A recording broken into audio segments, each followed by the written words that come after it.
사도행전 묵상일기 8번째, 우리는 실수할 수 있습니다. 그러나 실패해서는 안 됩니다. 사도행전 1장 15절에서 19절 말씀. 그 무렵에 신도들이 모였는데 그 수가 120명쯤이었다. 베드로가 그 신도들 가운데 일어서서 말하였다. 형제 자매 여러분, 예수를 잡아간 사람들의 앞잡이가 된 유다에 관하여 성령이 다윗의 입을 빌어 미리 말씀하신 그 성경 말씀이 마땅히 이루어져야만 하였습니다. 그는 우리 가운데 한 사람으로서 이 직무의 한 몫을 맡았습니다. 그런데 이 사람은 불의한 살수로 밭을 샀습니다. 그러나 그는 거꾸러져서 배가 터지고 창자가 쏟아졌습니다.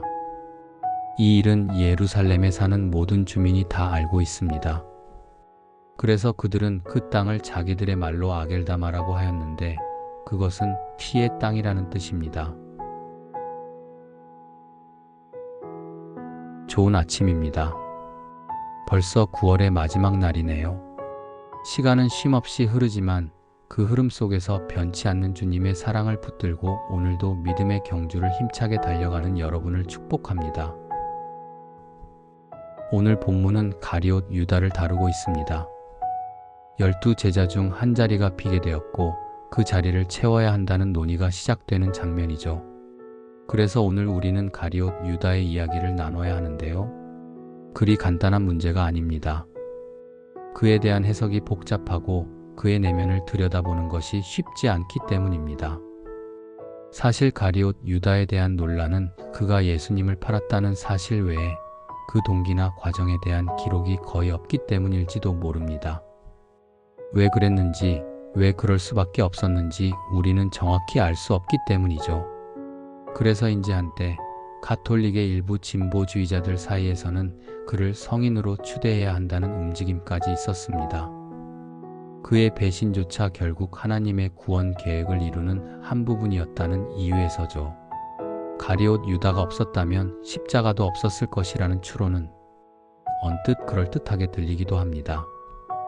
그러나 저는 이런 운명론적인 해석을 따르고 싶지는 않습니다. 복잡한 신학적 논리를 따지기에는 제 지식이 부족하기 때문이기도 하지만 그보다 먼저 만약 나에게 가룟옷 유다와 같은 역할이 주어진다면? 이라는 질문 앞에서 선뜻 예라고 대답할 자신이 없기 때문입니다. 물론 하나님의 주권 앞에서 나의 유불리를 따지지 않는 그리스도인이 되고 싶지만 그런 괴로운 사명을 감당하고 싶지는 않습니다. 더 나아가 하나님은 결코 우리에게 그런 방식으로 일하시지 않을 것이라 믿습니다.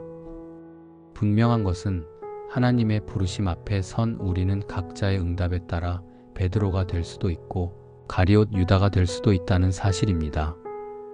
제가 어릴 적 TV에서 즐겨보던 디즈니 만화 중에 도날드 덕이 주인공인 이야기가 있었습니다.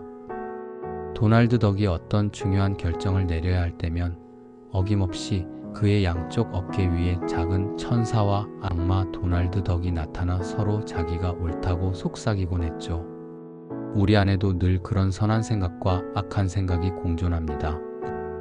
그러나 중요한 것은 수없이 갈팡질팡하는 과정이 있을지라도 최종 결과는 언제나 하나라는 사실입니다. 예수님의 제자 중 가장 말썽이 많았던 사람은 사실 가룟옷 유다가 아니라 베드로였습니다. 가장 큰 칭찬을 들었던 사람도 가장 심한 질책을 받았던 사람도 베드로였죠. 그의 신앙은 롤러코스터처럼 좋았다가 나빠지기를 반복했습니다. 예수님을 누구보다 잘 이해하는 것 같다가도 가장 크게 오해하기도 했습니다. 주님을 위해 목숨을 버리겠다고 큰 소리쳤다가 얼마 지나지 않아 저주하며 부인하기까지 했습니다.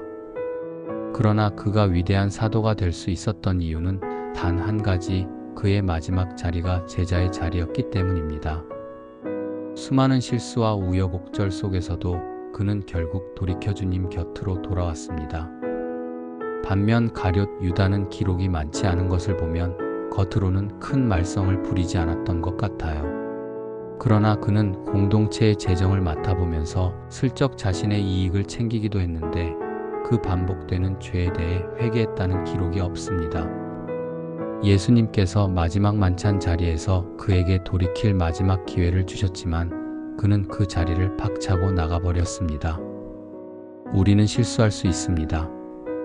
그러나 실패해서는 안 됩니다. 우리는 잘못을 저지를 수 있습니다.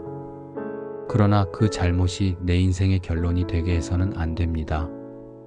베드로와 가리옷 유다의 차이는 종이 한 장 차이일지 모릅니다. 둘 다 주님의 기대를 받았던 제자였고 동시에 연약한 인간이었습니다.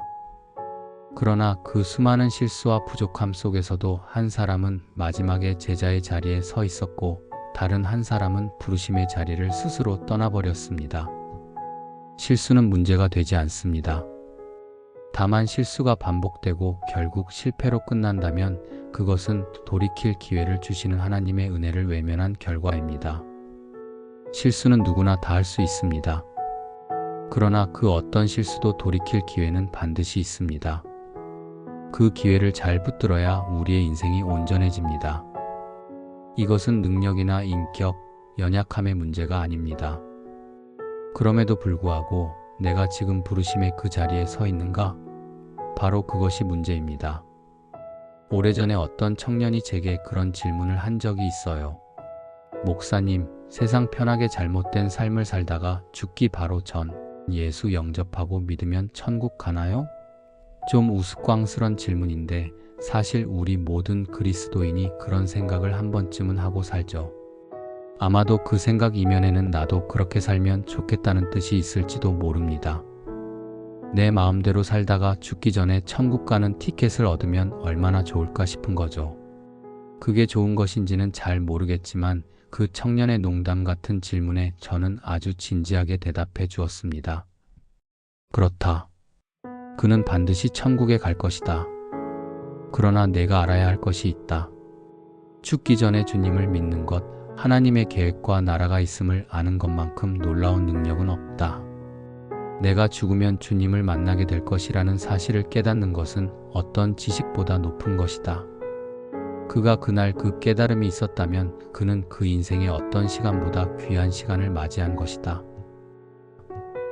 오늘도 나의 마지막 자리가 주님의 제자이기를, 힘들고 어려워도 그 자리를 끝까지 지켜내는 우리가 되기를 간절히 기도합니다.